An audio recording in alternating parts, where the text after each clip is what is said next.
ঢলে পড়ার মূল কারণটা হচ্ছে শিকড় বাহিত রোগ, এটা হচ্ছে প্রধান কারণ। আর রোগাণুগুলো প্রথম তার পছন্দের যে জায়গাটা বসবাস করার, কলোনি করার, বৃদ্ধি করার যে জায়গাটা সে পছন্দ করে সেটা হচ্ছে বীজ। আমরা যারা আমাদের ঘরে খোলা অবস্থায় বীজ রাখি, ওই বীজের মধ্যেই গিয়ে বসে তারা ডিম পাড়ে, ওখান থেকে বংশ বৃদ্ধি করে। আমরা বুঝতে পারি না। সরাসরি লাগানোর ফলে ওই গাছগুলো মারাত্মক ক্ষতি হয়, কৃষক ক্ষতিগ্রস্ত হয়। এই জন্য বিভিন্ন রাসায়নিক ঔষধ আছে। এটা কপারযুক্ত ওষুধ। কপারযুক্ত ওষুধ দিয়ে বীজ শোধন করার জন্য বলে। আপনাদের এখানে কি ওষুধ দেয় আমি সঠিক জানি না, অনেকে হয়তো শোধন করেন কি? হ্যাঁ, এই যে ওষুধগুলি দেন এটা কপার মিশ্রিত ওষুধ।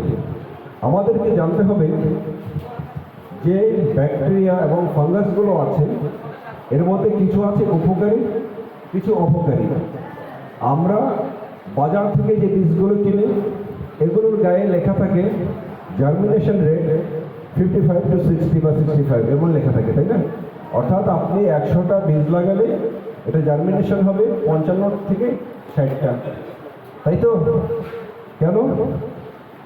এই কারণে যে তারা যে বীজ শোধনের ওষুধটা দেয়, ওখানে অপকারী ফাঙ্গাস বা অন্য যে রোগাণুগুলো আছে এটা তো মরেই, যেই ব্যাকটেরিয়া এবং ফাঙ্গাস আপনার বীজের মুখটা খুলে ধরবে ওটাও মারা যায়। যে কারণে আমরা শতভাগ জার্মিনেশন পাই না। আমি এখন যে ঔষধ বলেন বা ওই শোধন প্রক্রিয়া যে জিনিসটা বানাবো, তরল পদার্থ, এটা দিয়ে শোধন করার ফলে 95 থেকে 100% জার্মিনেশন আপনি পাবেন। যদি আপনার বীজ দেশি বীজ হয় একেবারে 100%, আর কোম্পানি বীজ হলে কিছু কম পাবেন, হয়তো 80, 85 বা 90 পাবেন এটা দিয়ে করার ফলে। এর কারণ হচ্ছে এখানে আমরা এটা দিয়ে করার ফলে রোগাণুগুলো চলে যাবে, কিন্তু যেটা আমাদের উপকারী ব্যাকটেরিয়া ওটা আরো শক্তি বৃদ্ধি পাবে তার, সে ওই মুখটা খুলে দেবে জার্মিনেশন হওয়ার জন্য। প্রথমত জানতে হবে আমরা যে বীজগুলো লাগাচ্ছি, বীজ থেকে যখন জার্মিনেশন হয় তখন দুটো চোখের মতো বের হয়, কালো কালো। অনেক ক্ষেত্রে আমরা যারা ধান নিয়ে বাইরে করি, ধানের মধ্যে দেখবেন কালো কালো দেখা যায়, ওই অঙ্কুরের মধ্যে দেখা যায় না, ওটা হচ্ছে বীজের শিকড়ের চোখ।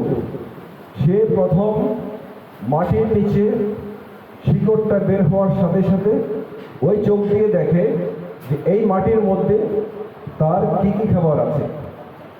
Nitrogen, phosphate, potash, calcium, magnesium, এরকম যে জিনিসগুলো আছে আপনার এটাকে কি বলে, নিউট্রিশন, এগুলো কি আছে এবং কি নেই। ধরুন আপনার এখানে পটাশের অভাব আছে, পটাশ নেই, ওই চোখে তার ডিএনএর মধ্যে খবর পাঠাবে যেখানে সবই আছে, পটাশ নেই। তাহলে ডিএনএ সে তার এই মেসেজটাকে ধারণ করে লিপিবদ্ধ করে সে আরএনএর মধ্যে পাঠাবে, এখানে পটাশ নেই, তুমি তোমার ইনফ্রাস্ট্রাকচার ওরকমভাবে তৈরি করো যাতে তুমি জীবন ধারণ করতে পারো, বাঁচতে পারো, বা অন্য ওরকমভাবে। এরপর আপনি ওখানে যদি কয়েক হাজার টন যে জিনিসটা নেই ওটা দেন, গাছ ওটা গ্রহণ করবে না। সে তার শরীরের ভিতর থেকে বানিয়ে নেবে। ওটা বানাতে গেলে অন্য জিনিসে কম পড়বে, কিছুটা কম পড়বে, কিন্তু ওটা সে নিতে পারবে না। এর জন্য আমাদের প্রথমেই যে জিনিসটাই করতে হবে, যে আমাদের মাটিতে সব কিছু আছে কিনা এটা আগে নিশ্চিত হতে হবে। আপনি কিভাবে নিশ্চিত হবেন? আপনি যখন রাসায়নিক পদ্ধতিতে চাষাবাদ করবেন তখন হয়তো একটা ল্যাব টেস্টের মাধ্যমে জানতে পারবেন আপনার জমিতে এই জিনিসটা নেই। তারপরে ওটাকে আমরা বলি যে এটা সঠিক না। আপনারা যে মাটি পরীক্ষা করছেন কিভাবে করছেন? ওই কোণা থেকে কিছুটা, এই কোণা থেকে কিছুটা, মাঝখান থেকে কিছুটা নিলেন, বাকি জমি থেকে নিলেন না। দেখা গেল এখানে প্রচুর পরিমাণ ওই জিনিসটা আছে, যেখান থেকে মাটি নিলেন ওখানে নেই, ল্যান্ড টেস্টে কি আসলো? নেই। তো রাসায়নিক এই ব্যবস্থাটা আছে, কিন্তু আমাদের যে চাষ পদ্ধতি, এটার মধ্যে আপনি যখনই ঘন জীবামৃত প্রয়োগ করে ওই চাষাবাদ করবেন, আপনার জমিতে যে জিনিসটা নেই ওটা তৎক্ষণাৎ তৈরি হয়ে যাবে। কিভাবে তৈরি হবে? গাছের মধ্যে আমরা যে সার দিই, এই সার গাছের কোনো কাজে লাগে না। এই সার গাছের কোনো কাজে লাগে না। মাটিতে যতটুকু আছে ওটাই কোনোভাবে হয়ে গাছে পায়। আমাদের মাটিতে phosphate, potash, calcium, magnesium, iron, molybdenum যত কিছু আছে এত পরিমাণে আছে, রোজ কিয়ামতের আগ পর্যন্ত এটা মাটি থেকে ফোরাবে না। কিন্তু এমন একটা অবস্থায় আছে গাছ সেটা সরাসরি নিতে পারছে না। বুঝতে পারছেন আমি কি বলতেছি? নিতে পারছে না এই কারণে আমরা যে ফসফেটটা ইউজ করি, এই ফসফেটটা একটা আরেকটার সাথে লাগানো, একটা ক্ষুদ্র, একেবারে অতি ক্ষুদ্র কণার মতো একটা আরেকটার সাথে লাগানো, দুইটা বা তিনটা একত্র করা। গাছ যেটা নিতে পারছে সেটা এক কণা বিশিষ্ট ফসফেট জমির মধ্যে একেবারেই নেই বলতে গেলে। আছে সামান্য, এতে আমাদের যে ফসলের যত প্রকার গাছ আছে কুলোয় না। এইটাকে আপনি যখনই আপনার জমিতে ঘন জীবামৃত ছেড়ে দেবেন, ঘন জীবামৃতটা মাটিতে যাওয়ার পর, আর্দ্রতা পাওয়ার পর, সে ওখান থেকে ব্যাকটেরিয়াগুলো, ফাঙ্গাসগুলো জীবিত হয়ে ওই যে 2 কণা 3 কণা বিশিষ্ট যে ফসফেটটা আছে ওগুলোকে এক কণায় রূপান্তরিত করবে। গাছের শিকড়ের প্রধান খাদ্য হচ্ছে ফসফেট। ফসফেট না হলে গাছ বৃদ্ধি পাবে না, গাছ অঙ্কুরিত হবে ঠিকই, কিন্তু সেটা বের হয়ে আসবে না। তো ওটা আমাদের পরবর্তী পর্যায়। তো প্রথম পর্যায় কোনটা? বীজামৃতের। আমরা এখন বীজামৃত বানাবো। আপনি মনে করেন আমি বীজ শোধন করার জন্য 20 কেজি বা 1 মন বলি, 40 কেজিকে আমরা 1 মন বলি, এটা শোধন করার জন্য 4 লিটার সচেতন পানি নেব। সচেতন পানি কি? নদীতে বহমান যে পানি সেটা সচেতন পানি, পুকুরে যে আটকানো পানিটা আছে বাতাস বয় সেটা সচেতন পানি, আর টিউবওয়েল বা অন্য যে আছে সেটা সচেতন নয়। এখন যদি টিউবওয়েলের পানি আপনি ব্যবহার করেন তাহলে অনেক উপর থেকে অল্প অল্প করে ঢালতে হবে, যাতে পানিটার ভিতর অক্সিজেন ভালোভাবে প্রবেশ করে। 4 লিটার সচেতন পানি নেব। এর সাথে আমরা পানি বলি, সরি, 4 লিটার জল নেব। হ্যাঁ, প্রাকৃতিক। আপনি আরও নিতে পারেন, অসুবিধা নেই। আরও নিলে হবে কি, ওখানে পানির টেস্টটা খুব ভালো, কম, ওটা ওরকম। হ্যাঁ, আমি বলবো, ওই প্রশ্ন উত্তরে বলবেন, আপনাদের সম্পূর্ণ প্রশ্নের উত্তর আমি দেবো। হ্যাঁ, এই পানিটা যখন ঢালবেন একটা পাত্র নিয়ে ওপর থেকে ঢাললে এখানে অলরেডি অক্সিজেন ঢুকে যাবে। 4 লিটার পানির সাথে আমি 1 কেজি দেশি গাই গরুর তাজা গোবর মেশাবো। আমি বারবার দেশি গাই গরুর কথা বলছি, কেন বলছি? দেশি গাই গরুর 1 গ্রাম গোবরে 350 থেকে 500 কোটি উপকারী অণুজীব আছে। দেশি গাই গরু বলতে আপনাদের অঞ্চলে যেটা হয়, গির বলেন বা ওই শাহিওয়াল বলেন, বা এই সাধারণ এলাকায় যে শিং বাঁকা যে গরুগুলো আছে ওই গরুগুলোর কথা বলছি, জার্সি বা হলিস্টিন না। 1 গ্রাম দেশি গাই গরুর তাজা গোবরে 1 গ্রাম দেশি গাই গরু, ওটা লিখতে হবে না, এটা এক্সাম্পল। 1 গ্রাম দেশি গাই গরুর তাজা গোবরে 350 থেকে 500 কোটি উপকারী অণুজীব থাকে। পক্ষান্তরে জার্সি হলিস্টিন যে গাই গরুগুলো আছে এর 1 গ্রাম গোবরে মাত্র 70 লাখ অপকারী জীবাণু আছে, যেটা আমাদের জমির জন্য কোনো কাজে লাগে না। এতে আমরা বিদেশি গরুর কোনো গোবর আমাদের জমিতে অ্যাড করব না, মুরগির লিটার অ্যাড করব না। ওগুলো খুবই মারাত্মক খারাপ জিনিস। আমরা মনে করি মুরগির লিটার দিলে ফলনটা ভালো হয়। ওই মুরগির লিটারের মধ্যে বিভিন্ন ধরনের ওষুধ আছে, অ্যান্টিবায়োটিক আছে এবং ইকোলি জাতীয় যে ব্যাকটেরিয়াগুলো আছে টাইফয়েড আনয়ন করে, অন্যান্য রোগাণয়ন করে।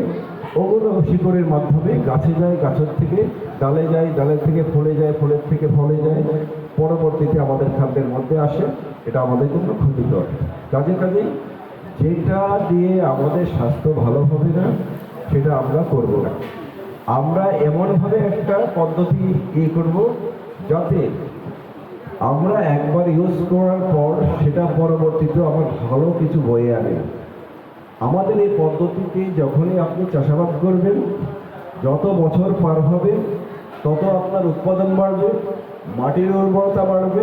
6 বছর পর আপনার জমিতে পানিও দিতে হবে না, শুধু একটা বীজ লাগিয়ে চলে আসবেন। আপনার জমিতে যখন হিউমাস হয়ে যাবে, 1 কেজি যদি হিউমাস হয় মাটিতে, সারা রাত সে বাতাস থেকে 6 লিটার পানি ধরবে। এই 6 লিটার পানি ধরে সে শিকড়ের মধ্যে সাপ্লাই করবে। আপনার জমিতে পানি দেওয়ার দরকার হবে না, এর জন্য আপনাকে 6 বছর কষ্ট করতে হবে, কিন্তু ফলাফল আপনি 3 মাস থেকে পাবেন, ভালো ফলাফল। আমাদের চাষাবাদ আছে, এটা ফল সাধারণ আমরা 3 মাসের মধ্যে পাই, তাই না? এটা হবে। আমি কি বললাম, বীজামৃতের জন্য 4 লিটার পানিতে 1 কেজি কি দিলাম, দেশি গাই গরুর তাজা গোবর। এর সাথে আমি 1 লিটার দেশি গাই গরুর গোমূত্র মেশাবো। হ্যাঁ, 1 লিটার দেশি গাই গরুর গোমূত্র মেশাবো। আপনি 2 লিটারও দিতে পারেন, অসুবিধা নেই। আমি যখনই পানির সাথে গোবর এবং গোমূত্র মিশালাম, তখনই দেখা গেল যে ওখানে একটা অ্যাসিডিক ভাব হচ্ছে, অ্যাসিড তৈরি হচ্ছে। এই অ্যাসিড তৈরি হইতে দেওয়া যাবে না, এটাকে কন্ট্রোল করতে হবে। এটা কন্ট্রোল করবো কিভাবে? এটা কন্ট্রোল করার জন্য এখানে আমি 4 লিটার কিনে নিলাম জল। 4 লিটার জলের জন্য 10 গ্রাম চুন মেশাতে হবে, লাইন, যেটা পানের সাথে খায় বা দেয়ালে দেয়। 10 গ্রাম, 4 লিটারে 10 গ্রাম না পরে। এটা মেশানোর পর আমি চুনটা মিশিয়ে দেব। মিশিয়ে দিলে এটা নিউট্রাল হয়ে যাবে, মানে একে অপরের সাথে সংঘর্ষ করবে না। এটা কখন করব?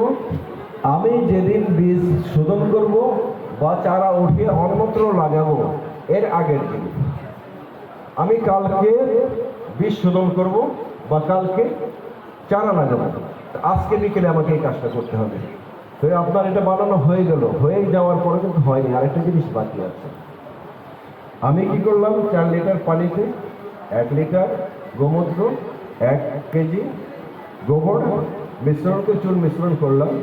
এখন আমাকে সংগ্রহ করতে হবে অন্তত 1 চিমটি হলেও, যেই জায়গাটার মধ্যে কখনো কেমিক্যাল পড়েনি, ওখান থেকে একটু মাটি এনে আমি এখানে দিয়ে দেবো। এই কারণে দেবো, এই 1 চিমটি মাটিতে কয়েক হাজার কোটি অণুজীব চলে আসবে, যেটা মাটিতে থাকে, গোবরের মধ্যে নেই, যেটা আপনার উপকার করবে। ওটা আমি এটার মধ্যে মিশিয়ে দেব। মিশিয়ে দিয়ে এই পাত্রটা আমি ঘরের এক কোনায় রেখে দেব। পাটের চট দিয়ে বা ছালা দিয়ে ঢেকে রাখবো, পলিথিন দিয়ে নয়। এখানে এমন জায়গায় রাখবো যেখানে বৃষ্টির পানি এবং সূর্যের আলো সরাসরি এখানে না পড়ে। পরদিন যখন আমি বীজ শোধন করবো বা চারা শোধন করব, আমি মাঠে নিয়ে যাব, নিয়ে গিয়ে একটু নাড়িয়ে দিয়ে, এখন যদি আমাকে বীজ শোধন করতে হয়, যদি আমি ধান শোধন করি, তাহলে আমি একটা পলিথিন বিছাবো। পলিথিনের মধ্যে বীজটা রেখে ওটা নাড়াচাড়া করে যতটুকু প্রয়োজন হয় এতটুকু আমি ঢেলে দেবো বা হাত দিয়ে ধরে নিয়ে আমি ধানের বীজ যখন করবো, খেয়াল করবেন ধানের বীজের কথাই কারণে বলছি, এটা আবরণটা শক্ত এবং খাঁজ কাটা। এই যে খাঁজ কাটা, এই খাঁজের ভিতর যেখান থেকে চারা গজা, এখানে খাঁজ কাটা, এখানেই কিন্তু আপনার রোগাণুটা বসবে। ধরে হাত দিয়ে এরকম করে 2 হাত দিয়ে আমি এমনভাবে ইয়ে করবো যাতে আমার তরল পদার্থটা খাঁজের ভিতর চলে যায়। এরপর যে কাজটা করবো সেটা হচ্ছে ওই বীজটা ভিজে যাবে ছায়াযুক্ত রোদে, যেমন ওখানে রোদ আছে রোদে দেবো না, রোদের পাশে ছায়ায় ছড়িয়ে দেবো একটা কাপড়ের উপর, বাতাসে বাতাসে শুকিয়ে যাবে। শুকিয়ে যাওয়ার পর আমি এটা বপন করব। আপনারা যারা ধান বপন করেন তারা আগেই জাগ দিয়ে নেন, পরে ওখানে অঙ্কুর হয়, তারপর কাদা মাটিতে ছেড়ে দেন। এটা সঠিক পদ্ধতি না। আমরা যেটা করি একটা বেড তৈরি করি 3 ফিট চওড়া, লম্বা যতটুকু হোক 50 ফিট হতে পারে, 100 ফিট হতে পারে, এরকম একটা বেড তৈরি করি। বেড তৈরি করে ওখানে ঘন জীবামৃত দিয়ে রাখি। যেদিন আমরা চারাটা বীজ লাগাবো ওই বীজটা শোধন করে শুকনো জায়গার মধ্যে একদম দাগ দিয়ে দিয়ে আমি একটু দেখাই ওখানে। ওই একটু ভালো করে দেখে সবাই খেয়াল করবেন। আচ্ছা, ওই ওখানে একটু ছাড়িয়ে দিতে হবে।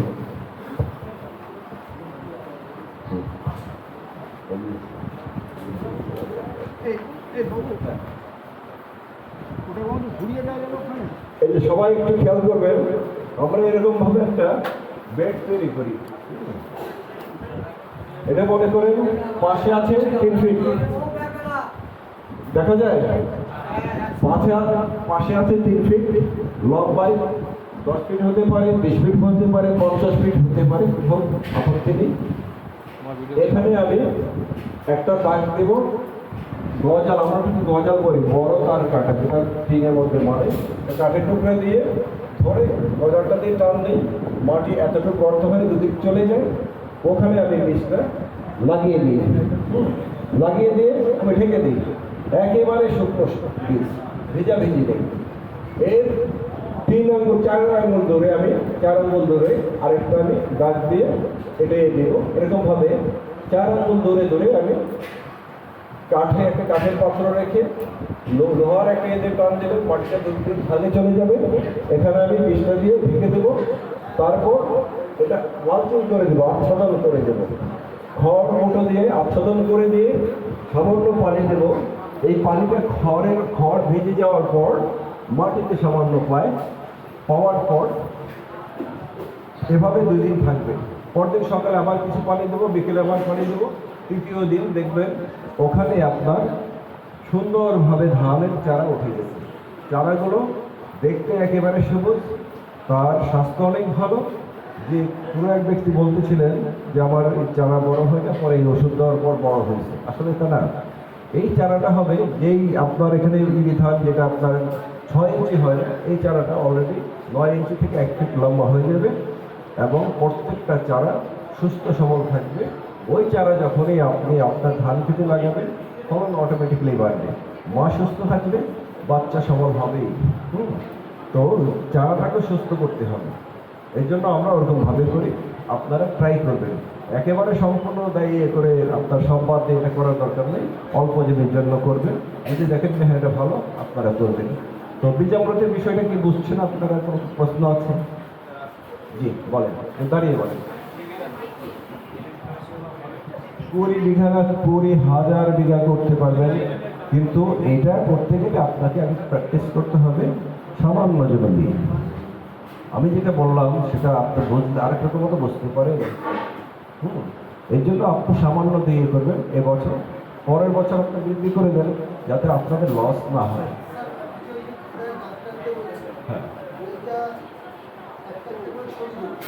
আপনি ধানের বীজটা এভাবে লাগাবেন, হাতে নেবেন, এভাবে এভাবে এভাবে যাবেন, অটোমেটিক ধান পড়বে। যারা চাষাবাদ করে এটা কাদা নয়, মাটি দিয়ে ঢেকে দেবেন। হ্যাঁ ওটাই ঢেকে দেবেন, কোনো পানি দেওয়ার দরকার নেই। হ্যাঁ, ওই মাটি দিয়ে ঢেকে দেবেন, ঢেকে দিয়ে উপরে পানি দেবেন, সামান্য পানিতেই আপনার সুন্দর গাছ হয়ে যাবে। তো এই দাগটা গভীরতা কতটুকু হবে? সরি, দাগের গভীরতাটা কতটুকু হবে? 1 কড়া, এই যে কড়া বলে আঙ্গুলের 1 কড়া, এতটুকু, আধা ইঞ্চির একটু কম।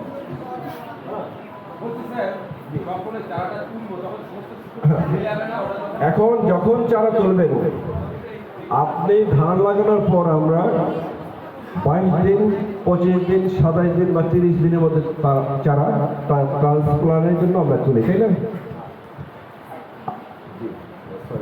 হ্যাঁ, আপনি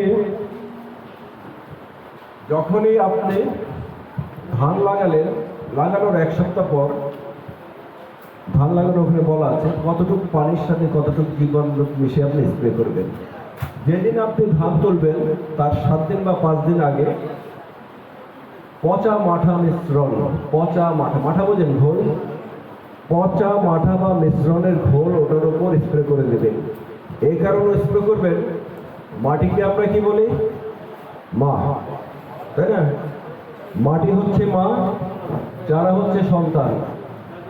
মায়ের বুকুর থেকে সন্তানকে ছিনিয়ে নিলে সন্তান যেমন শক্ত হয়, কান্নাকাটি করে, মারও তদ্রূপ অবস্থা হয়। আমরা করি কি, আমাদের প্রয়োজনে যেদিন প্রয়োজন সেদিনই আমরা চারাটা তুলে নিই। চারাটা তুলে নেওয়ার ফলে মাটি কান্নাকাটি করে, গাছও কান্নাকাটি করে, যে সেটা মার থেকে চলে গেল। আপনি দেখবেন, আপনারা যারা এই পদ্ধতিতে ধান চাষ করছেন, ধান অন্যখানে লাগানোর পর 3 দিন বা 4 দিনের মধ্যে ধানের কোনো খবর থাকে না, ওরকমভাবে পড়ে থাকে। তারপর আস্তে আস্তে দাঁড়ায়। এখানে সিস্টেমটা হচ্ছে মার কাছ থেকে সন্তানের যে একটা টান অনুভব, এটাকে দূর করতে হবে। এটাকে দূর করতে হলে আপনাকে মাথায় স্প্রে করতে হবে। যখন মাথায় স্প্রে করবেন, এই 5 দিনের মধ্যে মাটি তার সন্তানের মায়া ত্যাগ করবে, সন্তানও মায়ের যে একটা টান আছে, অনুভব আছে, ত্যাগ ত্যাগ করবে। যেদিন নিয়ে লাগাবেন এরপর দিনে দেখবেন ওই জমির ধান দাঁড়িয়ে গেছে, কারণ তার মনোযোগটা এখানে নেই। এই কাজ করতে হবে, তাকে শখ দেওয়া যাবে না, এবং আগের দিন ওই জমিটা ভিজিয়ে রাখতে হবে। হাত দিয়ে টান দেবেন, চলে আসবে। এখন আমরা যে ধান তুলি, প্রাণী ধান ছেড়ে যায়, ওঠে না।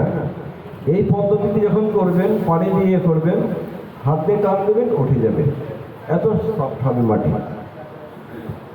আর কারো কোনো প্রশ্ন আছে? জি,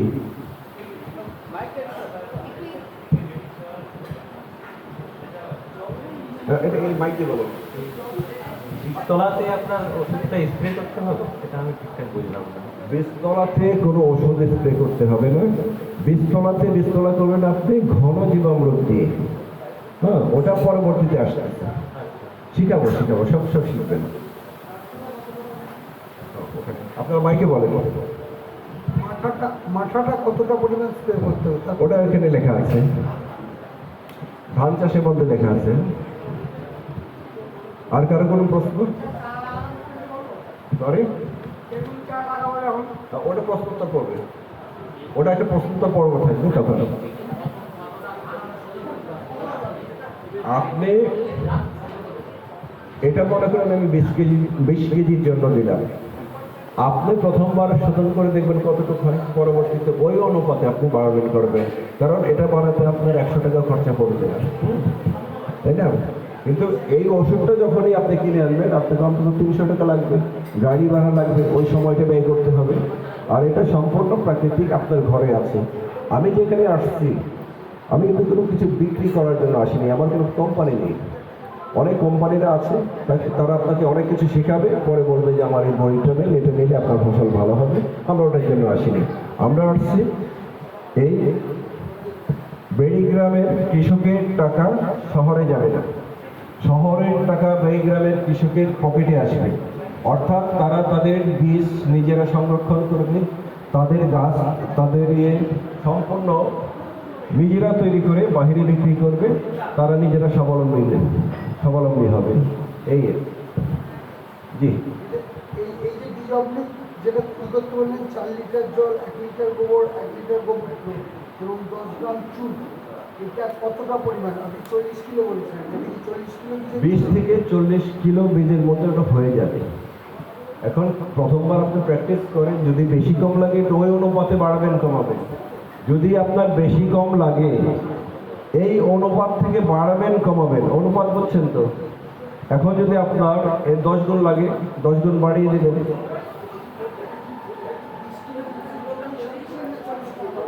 না, আমি বলতেছি ভালো করে শুনুন, সব বীজ তো এক ধরনের না। কোনো কোনো বীজে 20 গ্রামে 4 লিটারে হবে না। কিছু বীজ আছে বড় ধরনের যদি বীজ হয় 4 লিটারে হবে না। কিছু কিছু বীজ আছে এখানে 100 কেজি আপনার হয়ে যাবে, 4 লিটার হয়ে যাবে। এখন আমি বলছি ধানের কথা। আপনি যদি বাদাম বা যেটা চামড়া খুব মানে পাতলা, ওটা কিভাবে করবেন? ওটা যখন আপনি শোধন করবেন, পলিথিনের মধ্যে বীজটা রাখবেন, রাখার পর হাত দিয়ে ওটার উপর বীজামৃত দিবেন, দিয়ে হাতের আঙুল দিয়ে নাড়াচাড়া করবেন যাতে এর উপরে যে বীজের যে চামড়াটা আছে এটা ছিলে না যায়, আঘাতপ্রাপ্ত না হয়। তারপর এটা ওরকমভাবে শুকিয়ে দিয়ে দেবেন। আপনার যে মরিচের বীজ আছে, ফুলকপির বীজ আছে, এই বীজগুলো একেবারে পাতলা, এগুলো হাতের আঙুল দিয়ে লাগবে, এগুলো কিন্তু হাত দিয়ে আবার ইয়ে করবেন না, নেড়ে আপনি ওরকমভাবে দিয়ে দেবেন। সব ক্ষেত্রে ওই একই অবস্থা, দূরত্ব বজায় রাখবেন। সব বীজেই অন্তত মাঝখানে 4 আঙুল জায়গা ফাঁক রাখবেন যাতে আলো বাতাস ঢুকে। এটা জি এই বীজটা শুনুন, আপনি যেভাবে বলছেন সেইভাবে শুনুন। কিন্তু মানে কাদা করে আমরা যেভাবে বীজটা দেই, বলছিলাম আপনি যেভাবে বীজটা শোধন করতে বললেন, আমরা বীজটা সেভাবে শোধন করলাম, কিন্তু আমরা যেভাবে মানে জমিটা প্রথমে কাদা করে তারপরে বীজটা ছড়িয়ে দিই। ওই বীজটা যদি ওইভাবে ছড়িয়ে দিই তাহলে কি কোনো সমস্যা আছে? হ্যাঁ, আসলে এখানে অনেক ধরনের সমস্যাটা আমরা চোখে দেখি না, কিন্তু পরবর্তীতে এটা ভুগতে হয়, কিন্তু আমরা বুঝতে পারতেছি না। গাছে ধান থেকে যখন আপনার অঙ্কুর বের হবে, এর বডিটা একেবারে নাজুক অবস্থায় থাকে। এখান থেকে ওখানে নাড়াচ্ছি, ওখান থেকে ওখানে নাড়াচ্ছি, তার শিকড়ে আঘাত লাগতেছে। ওই আঘাতের ফলে অনেক ধরনের রোগ ওখানে ঢুকে এবং গাছ তার ওই যে পরিমাণ ফলন দেওয়ার বা যতটুকু বাড়তে পারে না, আমরা কিন্তু বুঝতে পারি না। আপনিও ওরকমভাবে করেন, এভাবেও করেন, বুঝতে পারবেন, পার্থক্য বুঝতে পারবেন প্রথম থেকেই। কিন্তু আপনাদের প্রতি অনুরোধ, আপনার যদি 1 একর জমি থাকে 1% করেন, বড় জোর 10% করেন, এর বেশি করবেন না। কেন করবেন না? আমি যে কথাগুলো বলতেছি এটা যদি একটু ভুল আপনার হয়, ব্যাঘাত ঘটবে, তখন আপনি বলবেন আর এটা কি শিখিয়ে দিল। আগে অল্প করেন, পরে ব্যাপক হবে। আর একটা কথা, আমি প্রতি 2 মাসের মধ্যে একবার ভারতে আসবো, অন্তত আপনাদের এলাকায় ঘুরে যাব। আপনারা আরম্ভ করেন, দেখবো ইনশাল্লাহ। হ্যাঁ, তো আমাদের বীজামৃতের বিষয়টা চলে গেল। কারণ এই বীজামৃতের ব্যাপারে আর কারো কোনো প্রশ্ন থাকলে বলতে পারি। আছে কি?